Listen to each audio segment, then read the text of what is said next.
Hi and welcome to Be More Super, the podcast.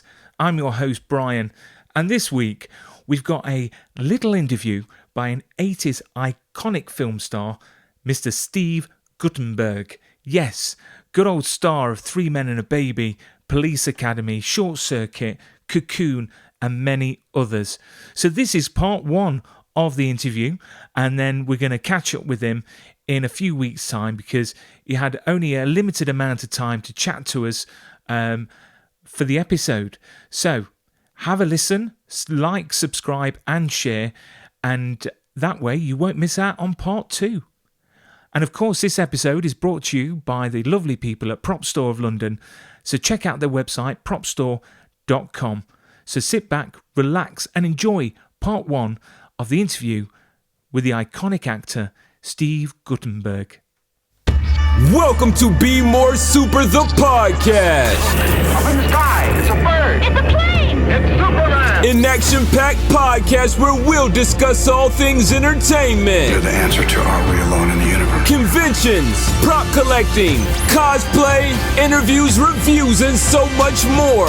The show starts with host Brian Gardner right now. So on this week's episode, I'm delighted to say we've got an icon of the 80s. I grew up watching the majority of films that this man has appeared in and has influenced my childhood as well as many others. It's, of course, Steve Guttenberg. Welcome to the show, sir. Thanks so much, Brian. I appreciate you inviting me. It's a pleasure. And how are you filling your time in lockdown at the moment in California? You know, my wife and I are actually pretty good here. We're lucky. We have a roof over our head. We have food in the refrigerator. We have the telephone. We have FaceTime, and we live outside of the city of LA. Not far from the beach, so we can walk around our neighborhood. We've got it better than most. Yeah. But it's a worrisome time, and you know, I'm absolutely not sleeping well lately. I think that, you know, I watched the news for the last month, probably 4 or 5 hours a day. Have had it on, and I've come to the conclusion now that it's sort of the same news every day. Yeah.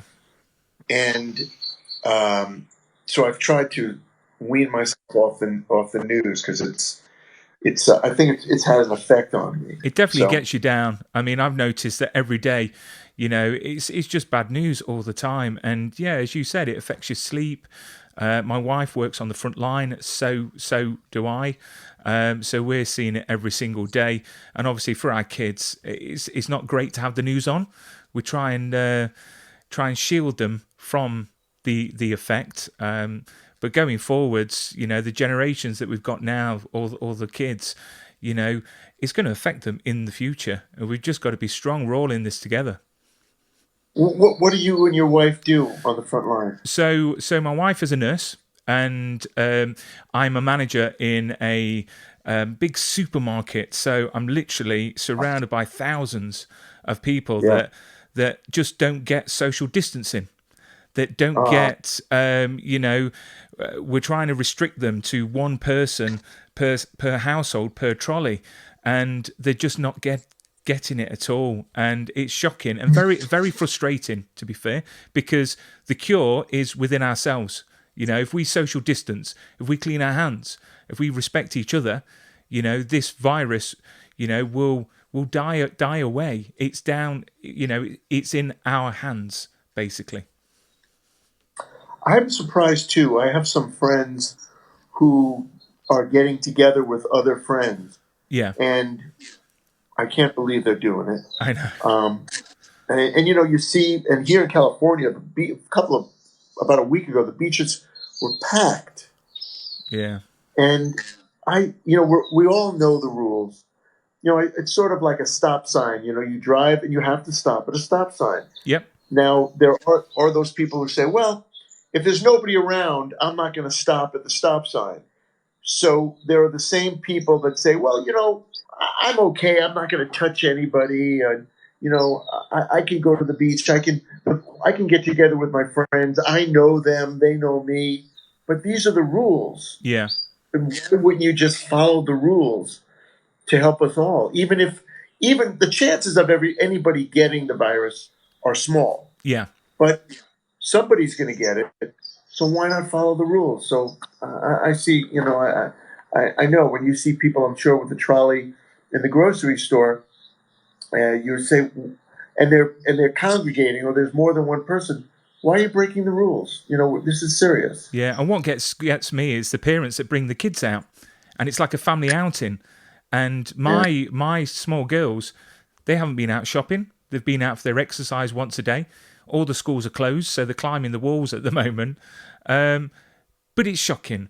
But you know what? This opportunity to interview yourself gives a bit of escape for people, I think, and enjoy your career, because what a career you've had. And let's get to know Steve a bit better. So you were born in Brooklyn, New York. What was it like growing up in New York as a kid? Because it's such a cool place. The greatest. Was it? The greatest. New York people are very much like Londoners. We're city people. We're used to being around others. So people are used to engaging, talking. You go into the apartment house and you smell everybody cooking at dinner time. You know your neighbors.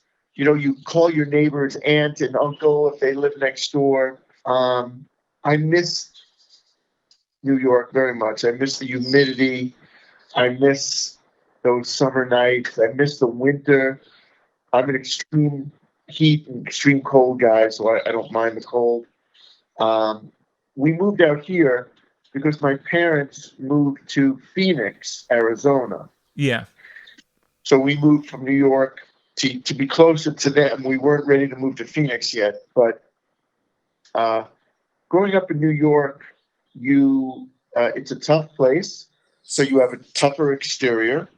You're used to looking both ways, and noticing that person over there looks strange. Stay away from him. So exactly like London, then. It's exactly like London, and I think it was Stella Adler who said, "Culture grows in the city, spirituality grows in the desert." Okay. So when you live in the city, you can walk down one block, whether it's inside the city or a little outside the city, and you see there's a billboard for My Fair Lady, just like in London, and there's 3 newspapers, and you see the headlines, and somebody walks by speaking French, and someone's walking by with a pizza, and there's a Chinese restaurant, and there's a Indian restaurant, and in one block, you're entertained. You have thought going on, whereas in the suburbs or the farmland, you don't see that sort of delight in front of you. So we live outside Los Angeles, and it's quite beautiful. Yeah, I mean, I've got to say, New York.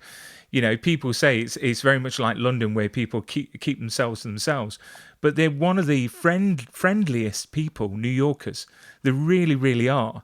I mean, I've got a friend that's in the Port Authority Police out there, and I went to an apartment party once, and this was just post 9/11, and everyone's spirit was just absolutely just infectious, and I've got to say it's definitely a place I'd love to go back to.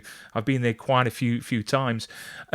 You brought out a book in 2012 called the Guttenberg Bible, which was a memoir of your career. What was it like writing a book about yourself?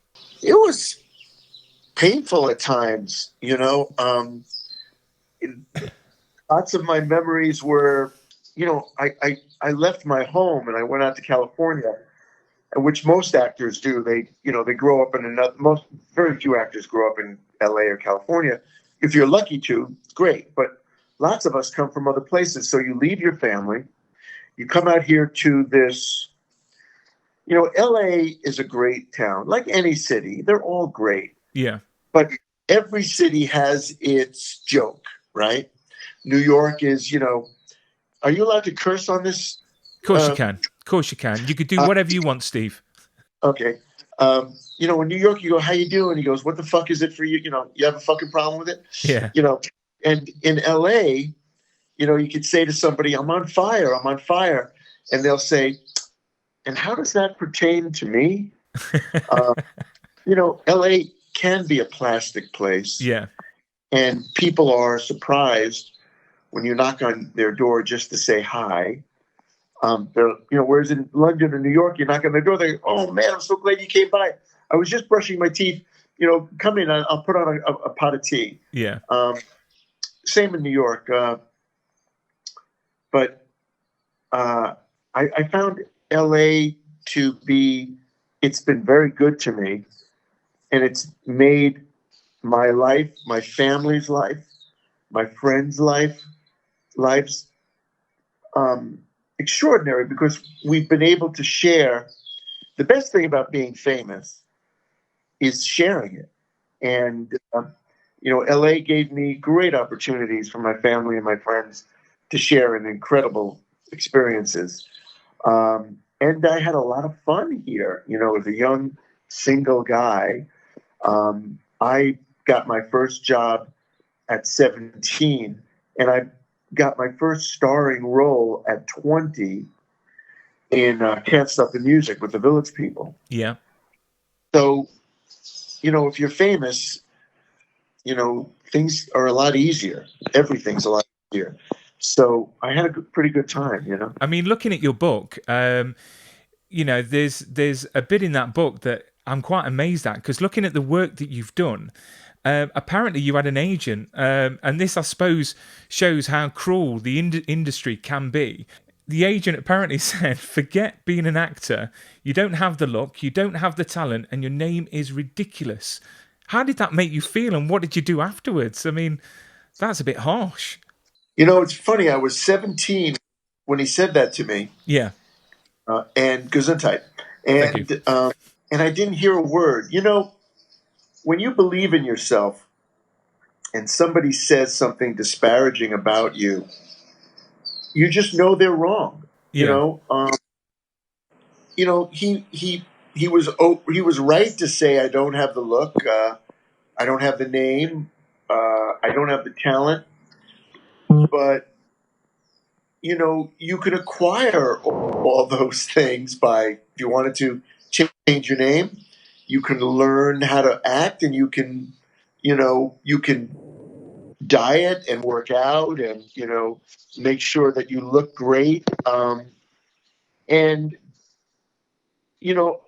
Michael Caine said something I thought really terrific. He said, you might say I'm untalented, but I am a skilled professional actor. Yeah. So it doesn't matter what you think of my talents. I am a skilled professional. So, I knew that I was studying. I was doing my best to be a smart actor. I was reading a lot. So when that agent told me that, I left his office, and his opinion means nothing. And that's the great thing about life. Nobody's opinion means anything other than you. It's really terrific to know that. And then someone says, oh, I don't think you'll be able to win that race or run that race or take that shot or do that monologue or perform that operation as a surgeon or get into medical school or create a podcast. Doesn't matter what they say. It matters what you say. And I've always lived under that umbrella. And, every day there are doubters, there are haters. On my Twitter page, there's always somebody coming up and going, you are one no talent bum. And I say, he might be right, but I've made a living out of it. And I'm a good person, and I'm a skilled professional. So, there are people who don't like Van Gogh. there are people who don't like Picasso. I'm not saying I'm Van Gogh or Picasso, but there are people who don't like Olivier, Yeah. who don't like Colonel Coleman, who don't like Kenneth Branagh. Well, they're allowed to think that, but you can't get around that. Those are skilled professionals. Exactly. I mean, did you ever get a chance to see that agent again later down the line? No, I never saw him again, but I did see another agent who represented me and half-assed represented me. And many years later, I saw him at a party, and he came up to me and he said, "Hey," and it was I sort of made it. And he said to me, he said, "Hey man, I'm sorry that I didn't see who you were." And I said, "You can't blame yourself. Some Frank Price, who was a great studio executive, was at Columbia at the time, and Steven Spielberg brought him E.T., and he turned it down. And he was also responsible for Tootsie and Out of Africa and great movies. But sometimes, you taste the coffee and you go, this is terrible coffee. And then somebody else tastes it and goes, I'm going to name this coffee Starbucks. And right? I mean, there's a great story. I think it's called The Number 43, where Howard Schultz, I think, the owner of Starbucks, said he had to go to 43 venture capitalists to get somebody to invest in Starbucks. Everybody's got that story, whether it's Hewlett Packard, whether it's, Brad Pitt, whether it's,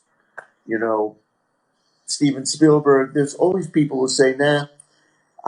There's a great story about Fred Astaire. Fred Astaire had a beautiful mansion in Beverly Hills. And on the mantle of his fireplace was a small card, which was a casting card when he first started. Casting director met him and wrote on the card what she or he thought of Fred Astaire. Said, too skinny, bald, can dance a little and can sing a little, can't act. And Fred Astaire had that on his mantle. Wow. And, that's how he obviously set his table with his talent. So it's with art, it's a matter of believing in yourself and working hard and getting breaks. I think a lot of it is luck. Yeah. There are so many great people who do podcasts who can't get a great guest. Yeah. There are so many actors in the world, great actors who can run circles around anybody working today, but just can't get a break. You know? No, of course, and that's why it's fantastic that you've come onto the show because, out of all the movies that you've done, Police Academy is probably one of the most iconic ones. For the audition, I heard that you wore your dad's shirt because your dad was a police officer. Is that correct? Yeah, my dad was a police officer, N.Y.P.D. at the 103 in Jamaica, Queens. And he went to the police academy, the New York City Police Academy. Excellent. And I had an audition, and I was in New York, and the audition was coming up. And he said, take my police academy shirt and wear it, maybe for luck. And it was very lucky for me. And what did you have to do for the audition? Was it just you just had some sides that you had to read, or what was the process? Yeah, I the first audition I got there and auditioned for Hugh Wilson, the director, and Paul Maslansky, the producer. And I did a good enough job that they put me up for a screen test. And it was between me and a terrific actor, David, do you remember the Dr. Pepper commercials? I'm not sure if we would get them in the UK. Oh, David, he was just a great actor. Yeah. He was very famous. He was in Werewolf of London. okay, yeah. David, I'm sure one of your audience members will know. And he was a great actor, and he still is a great actor. And it was between him and me. And the story goes that Jay Cantor, who was one of the executives at Lad Company Warner Brothers, they couldn't decide between the two of us. And Dave and Jay stood up and said, "I want the Jew." And, maybe because of my Hebrew blood, I got the part. Oh, that's amazing. I mean, what's your fondest memory of working on the movie? Because it's just, I mean, going over the four that you were in, I mean, it's just full of one-liners. It's full of comedy, great storylines, excellent arcs. What's your fondest memory of Police Academy as a whole? Listening to the director. Yeah. The director, Hugh Wilson, who created WKRP in Cincinnati. It was a television series. Yeah, he created it. Really good writer. He was also in advertising before that. Came from Atlanta. And Hugh talked like this, and he had a big set of teeth, and just was funny as hell, and just really smart. And he knew the classic principles of comedy. Yeah. Many years ago, I remember someone talking about comedy, and someone said, "You're old school." He said, No. Old school means built on principles that work. Same with architecture, music. Everything has principles. So I would just listen to Hugh Wilson, and he would tell me how to make this moment funny. He would say, let's say the line is, "How are you, Brian?" So I would say, "How are you, Brian?" He'd go, "No, that's not funny. I'll tell you what's funny. How are you, Brian? That's funny. Yeah. How are you? How are you doing, Brian? That's not funny. How are you, Brian? That's funny." And the whole picture was like that. He showed me how to run. He showed me how to deliver a line. And I was always great at comedy, but this was another education. And I luckily, was learning, on a hit cricket team, on a cricket team that was going to win the Super Bowl. So I got very, very fortunate to be on that picture, and it changed my life. It was such a worldwide hit. I traveled the world, and wherever I go on the planet, I'm recognized. My family was treated differently. My mother tells a great story. She said she went to the gynecologist about 2 weeks after the movie opened up. Yeah. And she was being examined, and the doctor and the nurse were there, and she knew the doctor. And as she was being examined, he said, "Anne, is your son Steve Guttenberg, the actor?" And she said, "Yeah." He goes, "Police Academy, Steve Guttenberg?" And she said, "Yeah." And he said, "Oh."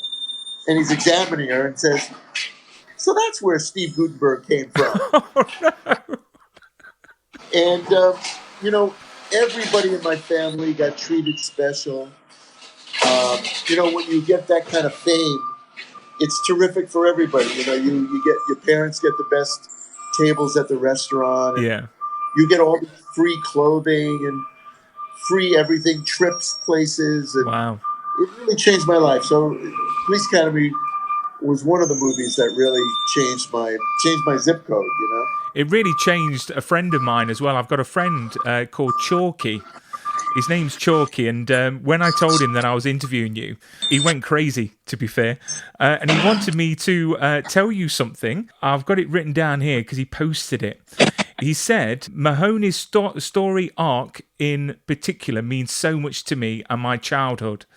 The song, I'm Gonna Be Somebody, that plays after the graduation parade at the end of Police Academy 1 makes me cry every time without fail in a positive way, as the lyrics are like the culmination of Mahoney's journey and the story arc to me, and it really gets me in the feels. A true redemption story that spoke to me as a child and in the 80s. But he wanted to know, the question was, is there a movie or a character in a movie that inspired you as a child? Well, there were two. The Graduate, which was one of my favorite movies of all time. Awesome movie. And The Great Escape with Steve McQueen. Yeah. James Garner. And Day for Night with Truffaut. Yeah. Just three brilliant movies that really moved me. Hey, Chalky, thanks so much for the compliment. I love your name. That is a really cool name. You must be a very tough guy. Cheers, Steve. I'll edit that and I'll send it to him and it'll make his day. So going from Police Academy, another iconic film is Cocoon. What a movie. And sadly, we lost Brian a week and a half ago, who starred in the movie with you. I read that you was very eager to work on that movie because of Ron Howard. Is that true? Yeah. Yeah. Yeah, Ron was coming off of Splash. And I also saw Grand Theft Auto, which was one of his first maybe his first movie. Yeah. And he was just a talented guy, and it was Ron Howard, the actor. And I just knew, I just got a feeling that he was really talented. So I lobbied hard to get on that movie. It was between me and Nick Nolte. Really? Nick Nolte? Wow. Thank goodness they chose you. Thank you so much for the interview. It's been an absolute pleasure. Look after yourself. Keep safe. And I look forward to everything that you do in the future. Thanks so much. And you know what, Brian? I've really enjoyed this. If you'd like to do it again, we could do it in a month or so. Brilliant. Thank you, Steve. Look after yourself. You too. See you then. Bye-bye.